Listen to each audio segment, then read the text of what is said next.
领结婚证那天，刷到老公小号发的敬自己6杯酒点赞100万的视频。第一杯敬自己5岁偷拿妈妈的金戒指跟他求婚，第二杯敬自己高考少做一道大题和他去了同一所大学，第三杯敬自己在30岁这年给了他梦想中的房子，第四杯敬自己相知到相爱25年对他不离不弃，第五杯敬自己从未背弃自己的诺言。我心中暗笑老公的幼稚，却看他说了第6句话。第6杯敬自己和所爱之人共享比翼鸟，此生无悔。我顿时如坠冰窟。我回头看向老公，他锁骨上的比翼鸟纹身若隐若现，而另一只比翼鸟我在他的学妹的肩头看过。视频评论已有10几万，高赞全是对男人的赞赏和敬佩。大哥牛啊！我又相信这世界有爱情了。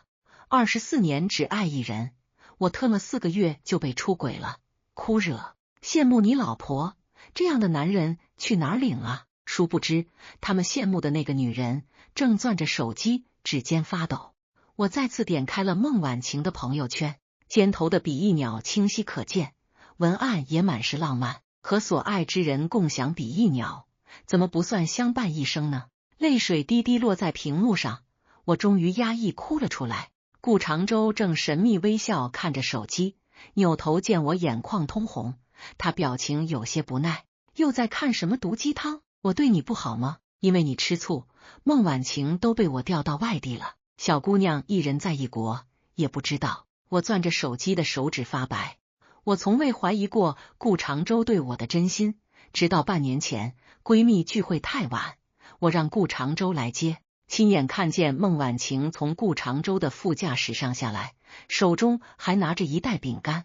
我坐上去的时候，看见副驾驶上一片狼藉，饼干碎屑到处都是，车里还有一股没散去的辣条味，复杂恶心的味道让我喉咙发痒。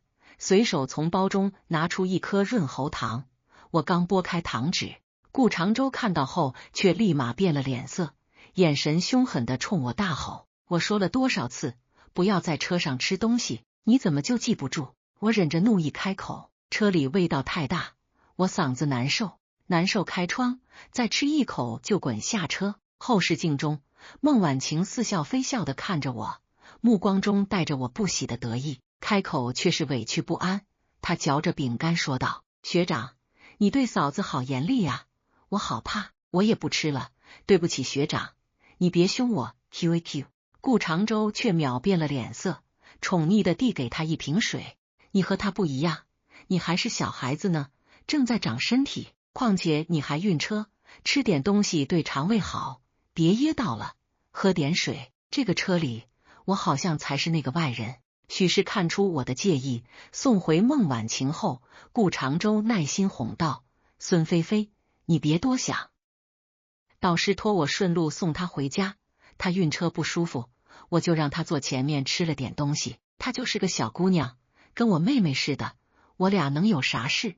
大不了我让她去东京做项目，再也不回来了，好不好？说话间，她透过后视镜观察着我的表情，见我露出些许笑意，松了口气。顾长洲一向不吝啬哄我，所以这次我没有再和他计较。直到几天后，我刷到了孟晚晴的朋友圈，小姑娘脖子上挂着白玉观音，笑得一脸灿烂。过2天出发去东京，师兄还把我当小孩子，送观音保平安。这观音是我妈生前雕刻的最后一件作品，也是我唯一的念想。我愣了半晌，按下顾长洲的号码。我妈的白玉观音你送谁了？他回答得干净利落：孟晚晴啊，你别多想，她过几天就要去东京做研究了，观音寓意好，我送她保平安，这是我妈给我最后的念想，你凭什么不经过我同意就送人？我撕心裂肺地冲他吼道。听筒那边传来顾长洲冷漠的声音：一个破观音，小气什么？我给你转钱。孟晚晴去东京都是因为你嫉妒心太强，这就当给她的赔罪了。听筒那边隐约听到孟晚晴嗲嗲的撒娇：学长，嫂子要是不愿意的话，没事，不用管她。没等我开口，顾长洲就挂断了电话。我张着嘴愣了许久，想起母亲临死前拉着我和顾长洲的手，让我们一定相互扶持，好好在一起，终于还是忍了下来。孟晚晴都要走了，他俩还能有什么火花呢？于是我努力让自己忘却那些不对劲，陷入了即将踏进婚姻殿堂的幸福泡泡。只是没想到，这幸福泡沫在今天被戳破。想到爆火视频和孟晚晴朋友圈中同款酒店房间背景，我抬头盯着顾长洲，一字一句问道：“昨天晚上你没回家，去了哪里？”顾长洲眼中闪过一丝慌乱，复又怒气冲冲，一把扯掉怀中的浴巾，背着我边穿睡衣边开口：“还能去哪儿？研究所加班啊！不信你给我同事打电话，不要整天疑神疑鬼好不好？我们都领证了，我已经是你老公了，你还想怎么样？”我嘲弄一笑：“你生气什么？我就问问。”似是觉察到自己的心虚，顾长洲换好衣服，躺在我身侧，手掌在我身体游走，温柔地说道：“对不起老婆，最近太累了，情绪不好。我有7天婚假，咱们一起去放松一下好不好？你想去哪儿？老公报销。”曾经唤起欲望的抚摸，如今却让我恶心反胃。我去趟卫生间。我把顾长洲的欲望关在门外，趴在马桶上吐了起来，再起身。我忍着心痛，打开刚才的视频评论截图，有一条 ID 为手握繁星的评论被顾长洲点赞，他的 IP 在东京，文案写着：“放纵一夜，我的爱情圆满了。”点进头像，主页挂着唯一一条视频，是男人手拿易拉罐戒指向他求婚，男人的声音温柔坚定：“虽然我们只能做一夜夫妻，但希望你相信，我对你的爱永远不变。”视频文案明晃晃的炫耀：“友情饮水饱，易拉罐戒指又何妨？好过戴大钻戒守空房。”这就是他所谓的加班。一把擦掉眼角的泪水，我忽然觉得很丢人。顾长洲不爱我可以直白讲出来，我绝不纠缠，可他竟然用最不耻的方式侮辱我。他好像忘了，从前我是学校出了名的睚眦，因为我有仇必报且不留情面，只不过从未对他露出这一面罢了。既然如此，这次就让他好好回忆回忆吧。洗了把脸整理情绪，我勾起嘴角推开门，对着顾长洲温柔开口：“咱们蜜月就去东京吧，我想去血拼了。”顾长洲怔愣一瞬，我没错过他眼中的惊喜。下一秒，顾长洲语调扬起：“东京？”我歪头冲他微笑：“对啊，你不是答应我随便选吗？”这次，一向不爱做攻略的顾长洲比我积极很多，他生怕我反悔，连夜订了机票和酒店，还兴冲冲聊了去哪里拍照好看，哪里的寿司他想打卡，甚至半夜2、3点。他的手机还在发亮，时不时给人发着消息，笑意藏都藏不住。我冷眼旁观，这怕都是他想和孟晚晴一起做的事吧。既然如此，我就给他们这对苦命鸳鸯一个圆梦的机会，毕竟马上地狱就要降临。第2天临去机场前，我突然拉了肚子，连着上了7、8趟厕所，脸色苍白的不成人样。躺着休息时，顾长洲满不在乎的将热水重重放在桌上，水花溅上我的手臂，烫出点点红印。我惊呼一声，捂着手臂喊痛。顾长洲却不耐烦的说道：“一出门就生病，婚假总共就7天，你这不是拖我后腿吗？别装了，水能有多烫？赶紧喝完，出发去机场。”突然，他手机响了一声，点开屏幕，顾长洲痴痴的笑了起来。见我盯着他，心虚避开我的视线，色厉内查打开屏幕，将手机对在我脸前：“你不会是跟上次一样，想省钱故意装病的吧？能不能别一天到晚抠抠搜搜的，活得像个人样行不行？跟你在一起，吃不得玩不得，憋屈死了。”我冷笑开口：“你见过装病的人，脸色跟我一样像鬼吗？”顾长洲的研究项目一开始投入巨大，还不赚钱。为了支持他的事业，我将近7年没有买过新衣，冬天用冷水手洗衣服，只为了省几块电费。以前他心疼我红肿的手指，发誓要给我最好的生活，如今他嫌我上不得台面，心灰意冷，不愿多说话。我拿起包就要出门。你干嘛？去医院。顾长洲猛地拽住我的胳膊。去医院干嘛？吃点药得了，等会还要去机场呢。陪你去医院？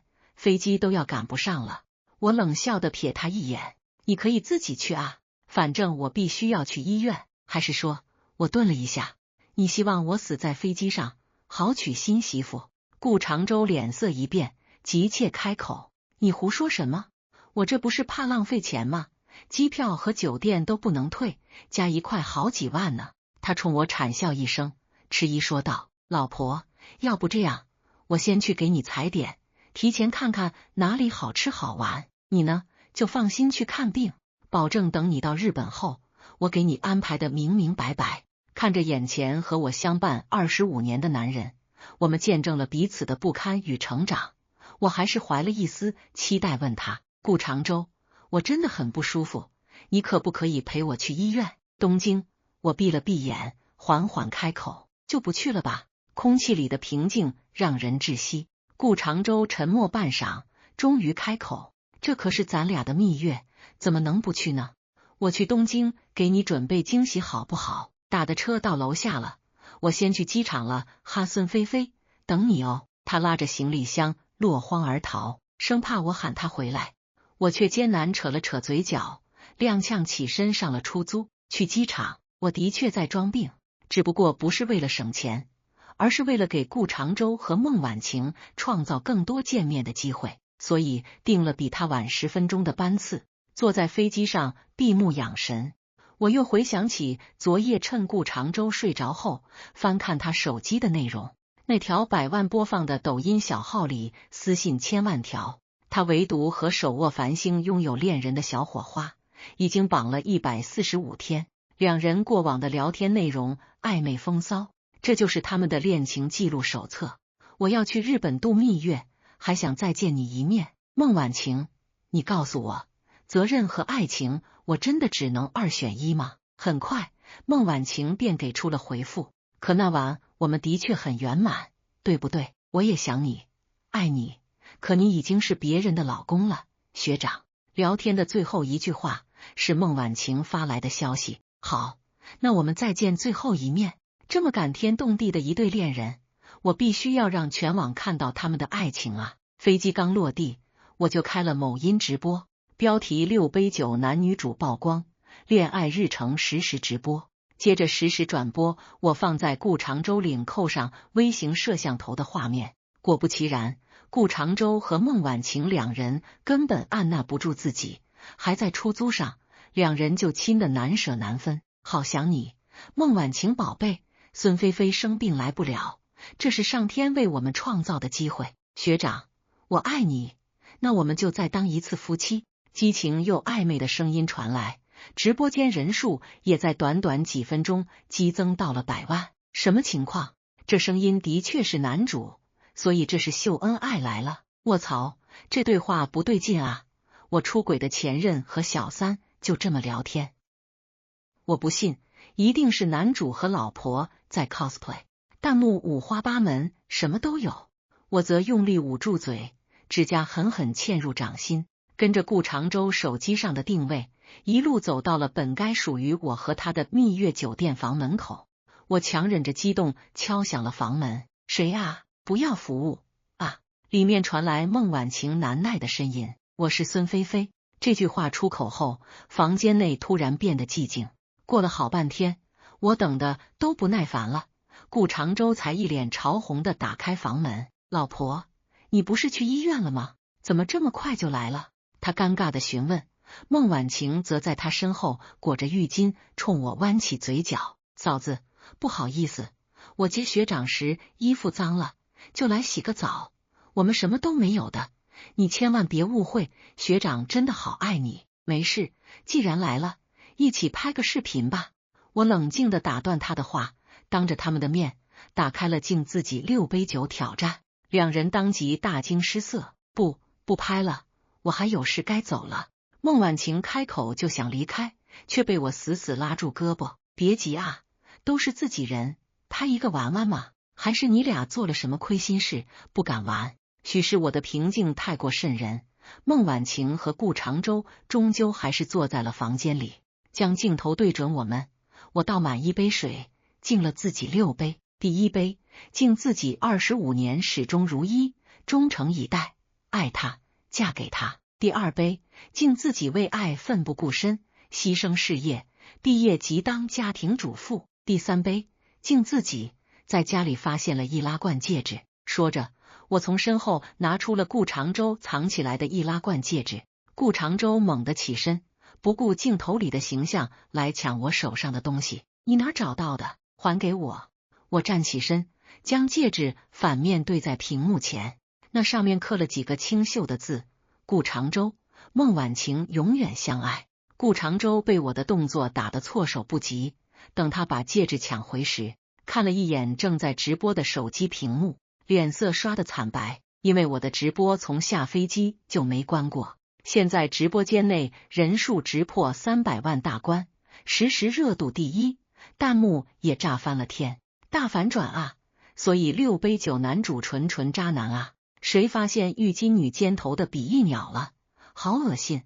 合着半天男主哥那享其人之福呢，还有脸搞深情人设，吃瓜吃到自家。男主是我们研究院长，小三是他学妹，俩人在研究所就经常关起门。没一会儿，弹幕就把顾长洲和孟晚晴的身份信息扒了个精光。顾长洲盯着弹幕，脸色青白交加，似乎意识到什么，他终于抬起头，恶狠狠看我。孙菲菲，是你在做局？我瞥了一眼热闹的直播间，冷笑出声。什么做局？我听不懂啊！这不是你和我的新婚蜜月套房吗？我来度蜜月不行吗？不过，我嘲讽地扫了一眼眼眶通红的孟晚晴，这个易拉罐戒指上的字是什么意思呀？我怎么不知道？你和孟晚晴还有一腿？哎呀，早说你们爱得深沉，我就不和你领结婚证了呀！易拉罐戒指是我临走前发现的，它就藏在顾长洲的床头柜，我之前从未翻过，今天却鬼使神差打开了，明晃晃的，上面刻着一行字，向我宣示主权的一行字。此刻顾长洲还不知道问题的严重性，他还在质问我，你到底有完没完？我说了，我和孟晚晴什么都没有，这都是误会。孟晚晴也哭着出声，嫂子，你能不能放过我？我已经被你逼得去日本了。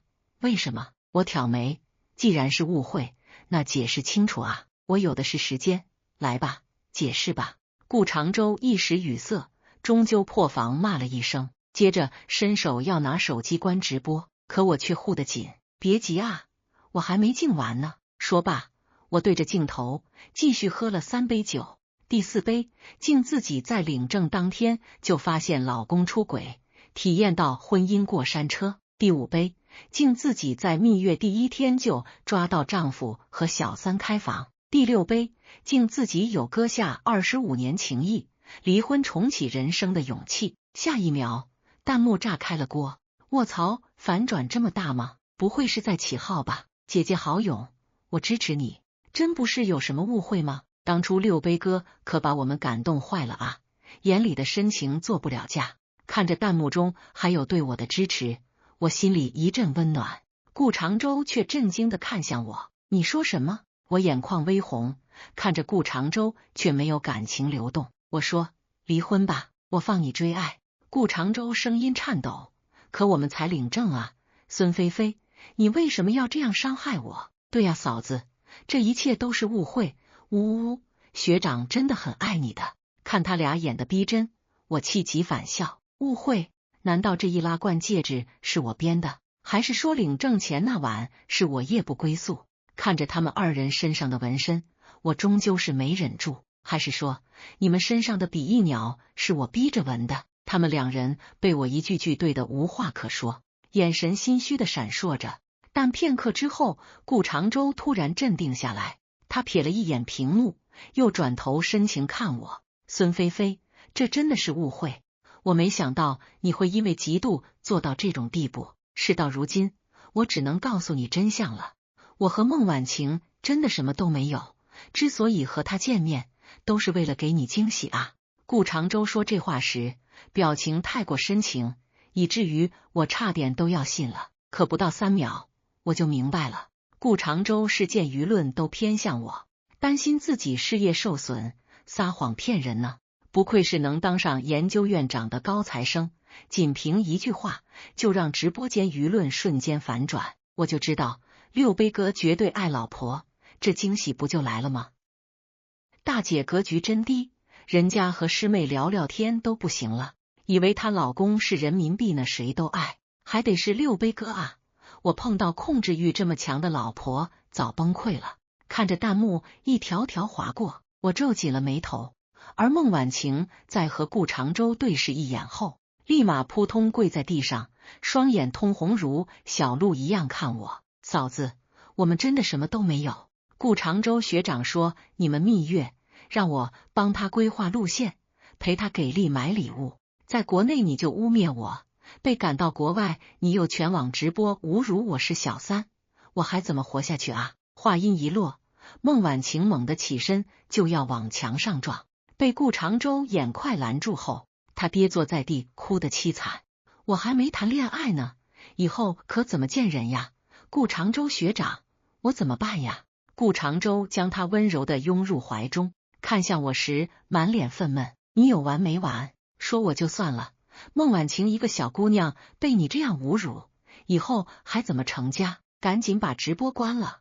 我目光复杂地盯着他，不是，我只是没上班，又不是没智力，他俩当我是傻子呢？我眯起双眼，反手就把微型摄像头的内容放在屏幕前。蜜月房店你俩约炮房，这就是给我的惊喜。孟婉晴在床上跟你盖着棉被纯聊天啊！直播间的网友也终于想起，一开始直播时，顾长洲和孟婉晴在车内激情不断的画面。你跟踪我？看到视频，顾长洲脸色大变。我冷笑，不跟踪你，怎么能看到这么精彩的岛国大片啊？顾长洲眸色暗了几分，他冷了声音：孙菲菲，我真的生气了，有什么不能私下说，非要开直播丢人？我几乎要为他的不要脸鼓起掌来。挺双标啊，老哥，你能拍视频深情表白，咋不让我开直播抓奸呢？看了一眼直播间持续上涨的人数，我笑着开口，毕竟这个大家都爱看。顾长洲喘着粗气看我，孙菲菲，你可碍于直播间几百万人，他没法动作。于是他定定看了我几秒，重重点了点头。既然你闹到这个地步，那我就不留情面了。接着他拿出手机翻找一番后，将屏幕对到镜头前，好好看看，这视频拍在3个月前，你和一个男人同进一个房间，竟然过了1晚才出来，算起来你才是那个先出轨的人。因为爱你，为了我们的婚姻，我一直忍耐，你却变本加厉。孙菲菲，你太让我失望了。视频中我和一个男人搂抱着进了房间，看起来的确有几分亲密暧昧。直播间网友看到视频，直接冲我开炮。卧槽，所以是女的先出轨，大哥为爱戴绿帽，真爱啊！不行就离了吧，大哥也太惨了，这女的好恶心啊，竟然倒打一耙，心疼六杯哥。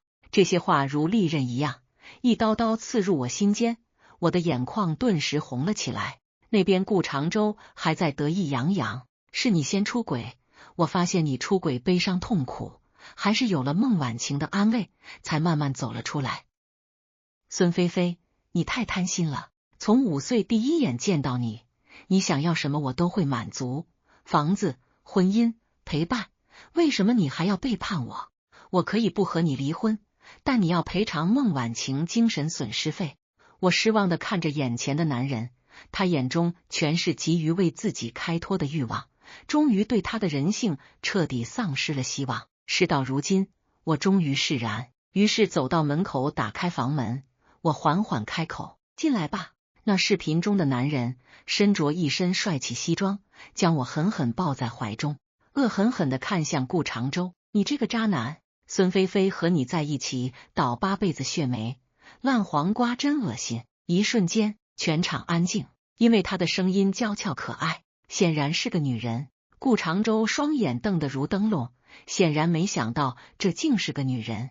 我拍了拍闺蜜的肩膀，挣脱开她的拥抱，眼角嘲讽看顾长洲：“你说的那个和我共度春宵的男人，应该就是他吧？实在是抱歉，这是我刚从国外回来3个月的闺蜜。”想到自从孟晚晴出现后，顾长洲对我不理不问，我自嘲的呵了一声。其实你是有机会见他的，可你那时与孟晚晴打得火热，根本不在乎我和你说过什么。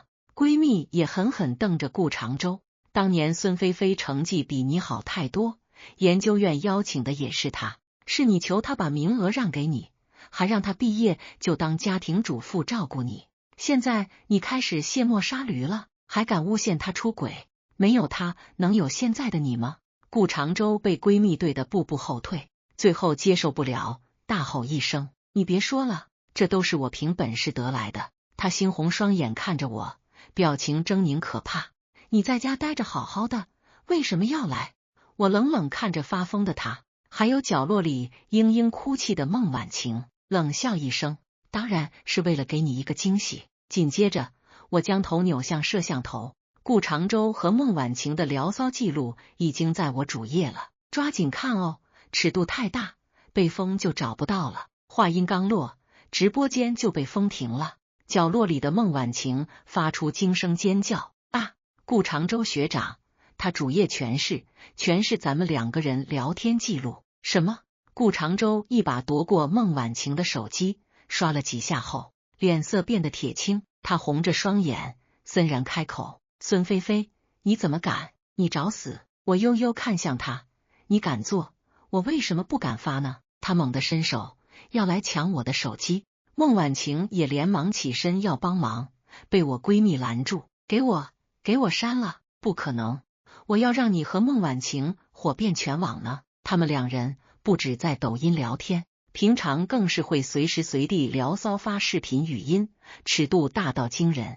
我还是那晚从顾长洲手机中的网盘上发现的，当即就传到了我的手机上，没想到今天刚好用上了。想到第一眼看这些不雅记录时，我的心脏还在抽着疼，如今我却毫无感觉，真是恍如隔世啊！但看顾长洲的样子却不像释然，反而是要把我整死。